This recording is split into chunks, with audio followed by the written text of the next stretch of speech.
Two U.S. Navy F-18 Super Hornets flew deep into the Gulf of Venezuela, staying over the waters for roughly 40 minutes. They used the call signs Rhino 11 and Rhino 12 and weren't alone. Simultaneously, a pair of electronic warfare jets, EA-18G Growler's call signs, Grizzly 1 and Grizzly 2, were tracked flying just north of the Gulf. To top off the presence, an unmanned maritime surveillance drone, MQ-4C Triton, was also operating off Venezuela's coast at nearly the same time. The timing, the aircraft involved, and the depth of the incursion raise an unavoidable question. Is this part of the escalating maximum pressure campaign that Donald Trump's administration has been intensifying against Nicolas Maduro? Or is it something even more deliberate, a signal that the pressure may soon move from political to military? All signs point toward a single source, the Gerald Ford, the most advanced aircraft carrier in the U.S. Navy. And here's the part that raises eyebrows. The Gerald Ford is moving directly toward Venezuela after leaving St. Thomas, pushing deeper into the Caribbean with its entire strike group behind it. This isn't just a ship passing by. It's a floating airbase carrying everything needed for sustained operations. Dozens of F-18 Super Hornets, powerful Growlers, early warning aircraft, helicopters, and multiple escort ships. When a carrier like this starts closing distance with a coastline, it's rarely accidental. So, the question becomes inevitable: if the Super Hornets and Growlers spotted over the Gulf match the aircraft aboard the Ford and the Ford is getting closer by the day. What exactly is this deployment preparing for? Is it simply pressure, or the first step in something larger? The F-18 Super Hornet is the backbone of the U.S. Navy's carrier air wings. A multi-role fighter designed to do almost anything asked of it. It can fight in the air, strike targets on the ground, escort other aircraft, or defend the carrier fleet. In a region like the Caribbean, where every mile is watched closely, this kind of flexibility is extremely valuable.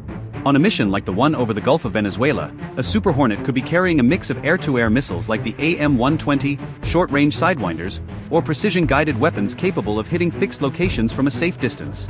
And with its modern radar and electronic systems, it can track multiple targets, coordinate with drones and surveillance aircraft, and adapt mid-M mission. What makes the Super Hornet especially important is that it doesn't need a land base. With the Gerald Ford in the area, these jets can take off, operate near foreign territory, return to the ship, rearm, refuel, and launch again within minutes. It gives the U.S. almost continuous presence over a region, and that presence alone sends a message.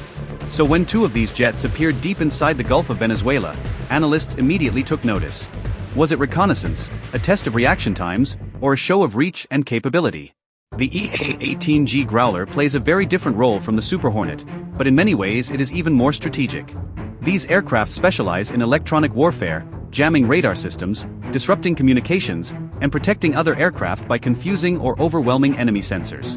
In a high-tension environment, the presence of Growlers usually means one thing: someone wants to control the information space.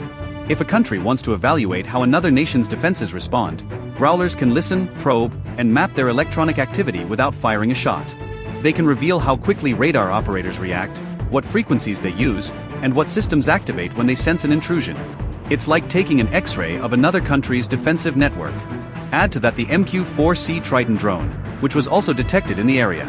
This unmanned aircraft is built for long-endurance surveillance, staying in the air for more than a day at a time, scanning hundreds of miles of ocean, tracking ships, relaying information, and building a complete picture of what's happening on the surface and along the coastline.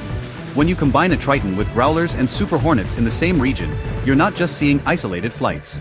You're seeing a coordinated package capable of identifying, tracking, jamming, and if needed, striking with precision.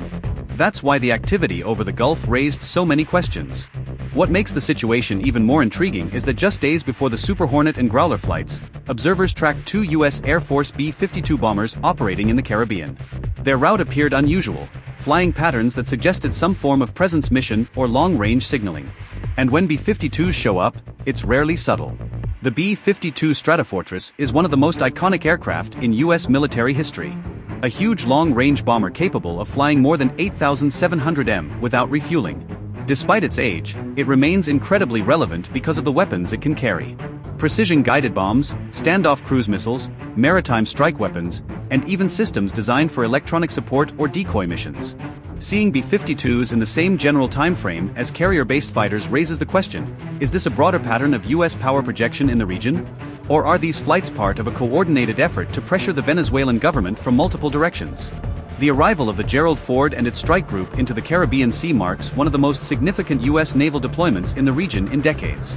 With destroyer escorts, supply ships, helicopters, early warning aircraft, and a full complement of fighters and electronic warfare jets, the Ford strike group brings layered capabilities: sea control, surveillance, strike options, defense against air and submarine threats, and sustained operations without needing land bases. This isn't just about routine patrols or deterrence. The coordinated deployment suggests the U.S. is demonstrating a credible toolbox, combining intelligence gathering, electronic warfare, strike capability, and naval power, all within reach of Venezuelan territory. Can this be a prelude to further actions? Could it be used to influence political dynamics, control maritime traffic, or prepare for targeted strikes? The lines are blurred, but the posture is unmistakably assertive. For Venezuela, the presence of such a force nearby means any escalation could come with extreme consequences. For neighbors and global powers, it raises the question: are we witnessing a shift in U.S. strategy from counter-narcotics operations to broader regional pressure? Thanks for watching this video and staying until the end.